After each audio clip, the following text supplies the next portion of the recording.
again. Do you know what taxes are?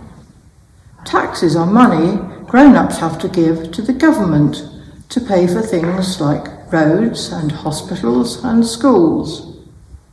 It was the same in the time of Jesus, except that the people who collected the money, the tax collectors, always took a little bit extra for themselves. Just imagine if you went to pay your taxes and the tax collector said, "Oh, that's £2.50 for your taxes, and then another 50p extra to help pay for my new big car." You wouldn't like that one bit. Today we have a story about a taxman who nobody liked, but he made a surprising choice which changed his life forever. Let's open the book and hear about the story of Jesus and the taxman. Jesus is coming. Jesus is coming to Jericho. And everybody ran to meet him. Well, almost everybody.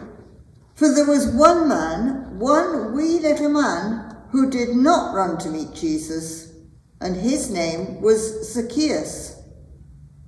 It's not that Zacchaeus didn't want to see Jesus.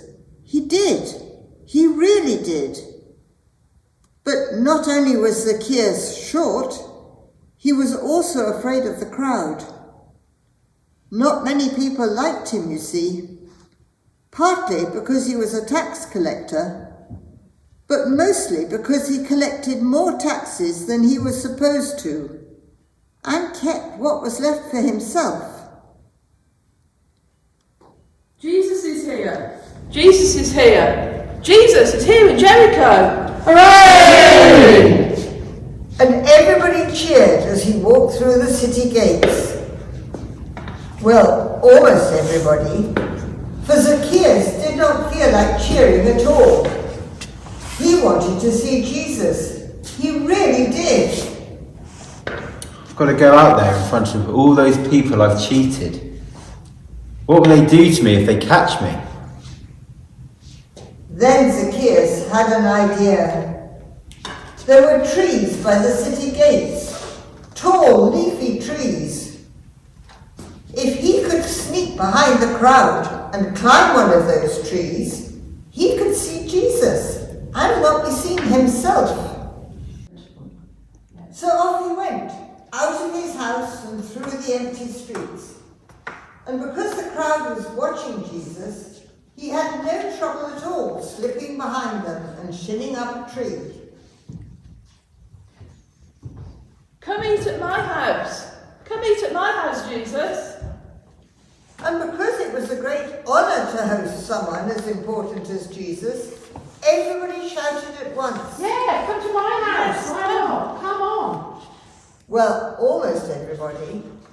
For there was one man, one wee little man, who kept his mouth shut and tried hard not to rustle the branches. Thank you very much. You are very kind, and I have already decided where I'm going to eat my dinner. Then Jesus looked straight at the trees and called, Zacchaeus! Zacchaeus! Come down.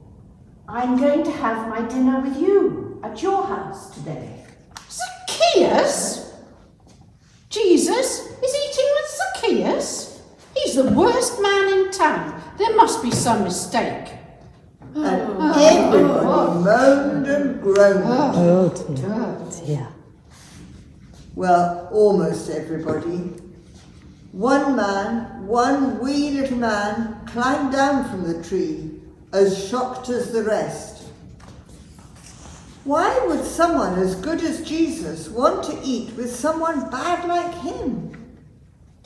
But he was happy too, happier than he'd been for a long, long time.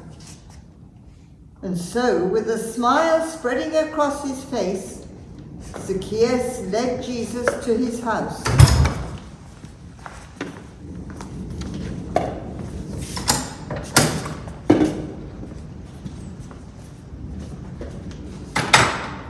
What are they saying? What are they doing in there? And everybody gathered around the taxman's door. That's when Zacchaeus threw open his door with a bang. Greetings, everybody. I've got an announcement to make. I've been talking with my new friend Jesus, and now I realise that there are a few things that I need to change. I've cheated some of you, I admit that, and I want you to know that I'm sorry. I'm so sorry, in fact, that I'll pay you back 4 times what I stole from you. And what's more, I intend to sell half of what I own and give the money to the poor. The crowd was shocked. Never in their whole lives had they seen anyone change like that. They stood there with their mouths wide open, and nobody said a thing. Well, almost nobody. Don't you see? God has sent me to share his love with everybody, even those who have done some very bad things. That's what I have done. And now Zacchaeus loves God too. That's when the crowd began to cheer. Hooray! Jesus and Zacchaeus and the whole town of Jericho. Everybody. Hooray! As soon as Zacchaeus realised that God loved him, even though he had done wrong things, he knew he had to change the way he lived and put things right with his neighbours. Close your eyes and think about whether there are things you do that hurt others. Can you be like Zacchaeus and change the way you live? Now, I'm going to say a prayer, and if you want to make it your prayer, say Amen at the end after me. Dear God, if there is anything in our lives that needs to change, please help us so that we can choose what is good, choose what is right, choose what is true. Amen.